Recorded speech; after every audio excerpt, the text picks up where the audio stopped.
Hello student, today we will read poem to foreign lands. foreign land के नाम से जैसे इसका मीन्स है कि foreign land यानी कि बाहर जो है दूसरी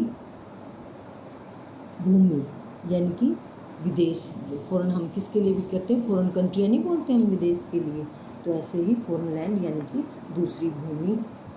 तो फॉरेन लैंड के पोइट कौन है? रॉबर्ट लुइस स्टीवंस जो है वो इसके राइटर हैं। तो in this poem the speaker describe the excitement a child feels when he claims a tall tree and has a better view of the surrounding world. अब इस पोएम के अंदर जो उन्होंने किस चीज़ का वर्णन किया है, इस कविता में जो है अर्थ की जो है ब्यूटी का सुंदर डिस्क्रिप्शन दिया है पोइट ने, कि जो है पेड़ के ऊपर से दिखाई देता है। और इस कविता में पोइट जो है एक लड़के के माध्यम से जो है दुनिया की सुंदरता का वर्णन करते हैं और लाइफ की अलग अलग स्टेज का भी वर्णन उन्होंने इस पोएम के अंदर किया है।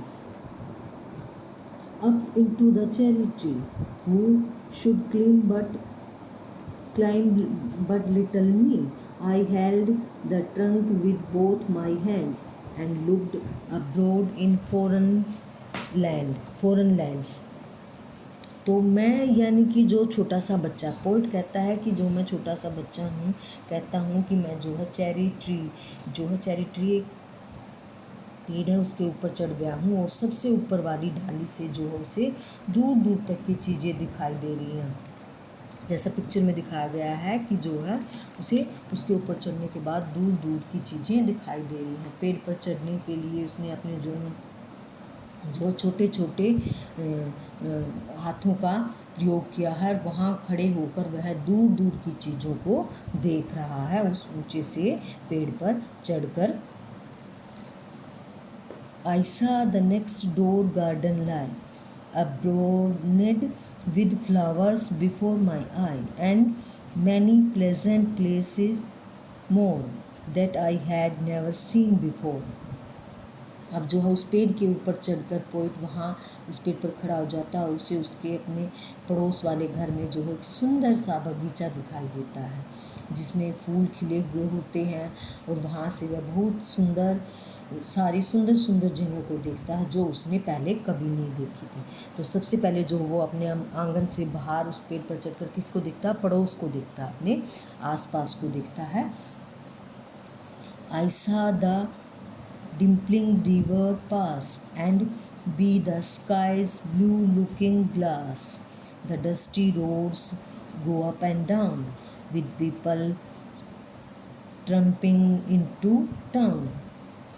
अब जो है वह चाइल्ड जो है थोड़ा बड़ा हो जाता है, ग्रोन अप थोड़ा बड़ा हो जाता है और वह जो है ट्रिप्स पर जाता है और वहाँ पर वह क्या देखता है? जैसे बहती हुई नदियों को देखता है, नीले आसमान को देखता है जो कि शीशे की तरह बिल्कुल साफ दिखाई देता है और साथ ही साथ उसे धूल से भरी हुई ऊंची नीची सड़कें भी दिखाई देती हैं जिन पर लोग चल रहे होते हैं और लंबे लंबे कदमों के साथ जो है शहर की तरफ जा रहे होते हैं। तो बड़ा होने के बाद वो इन चीज़ों को देख रहा है। ये दूसरी स्टेज जो है इस स्टैंजा में पोइट ने डिस्क्राइब की है।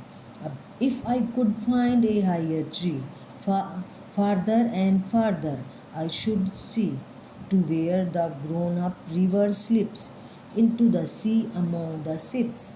अब जो है और लाइफ की अगली स्टेज में क्या है, चाहता है कि उसे और अधिक ऊंचा पेड़ मिले। वह यह सोच रहा है, उसकी जो एक्सपेक्टेशंस जो है वो और बढ़ गई हैं कि जो उसे और अधिक ऊंचा पेड़ मिल जाए और जहाँ से वह और अधिक दूर तक, काफ़ी दूर तक देख सके, वहाँ तक जहाँ पर जैसे लंबी नदी जो है वो ओशंस में मिल जाती हैं जिसमें जहाज़ तैर रहे होते हैं कि उसकी एक्सपेक्टेशंस और इतनी बढ़ जाती हैं। वह सोचता है कि जो वो वहाँ तक ऐसा पेड़ मिल जाए जिसके ऊपर चढ़कर मैं वहाँ तक देख सकूँ जहाँ तक जो समुद्र में जो लंबी लंबी नदियाँ मिल जाती हैं जिसमें जहाज़ तैर रहे होते हैं, शिप्स दिखाई देते हैं। To where the road on either hand led onward into fairy land where all the children dine at 5 and all the playthings come alive. और वह वहाँ पर जो है उन्हें एक रोड मिल जाए जो फेरी लैंड तक जाता है, यानी कि परियों की भूमि तक जाता है। और वहाँ पर जो है सभी बच्चे जो है वो इमेजिन कर रहा है कि 5 o'clock तक जो है अपना डिनर जो है कर लिया हो और वो अपने खिलौनों के साथ खेल रहे हों, जिन्हें देखकर ऐसा लगता हो जैसे वे खिलौने बिल्कुल लाइव हैं, बिल्कुल जीवित हैं। तो ये उसकी जो है स्टेज के बारे में बताया कि जैसे वो बड़ा होता है तो उसकी एक्सपेक्टेशंस भी हैं और जो बढ़ती हैं और वो और इमेजिनेशंस करता है और ज़्यादा पाने के लिए। तो इसके बारे में यहाँ पर फोनलैंड के बारे में रॉबर्ट लुइस स्टीवंस ने डिस्क्राइब किया है।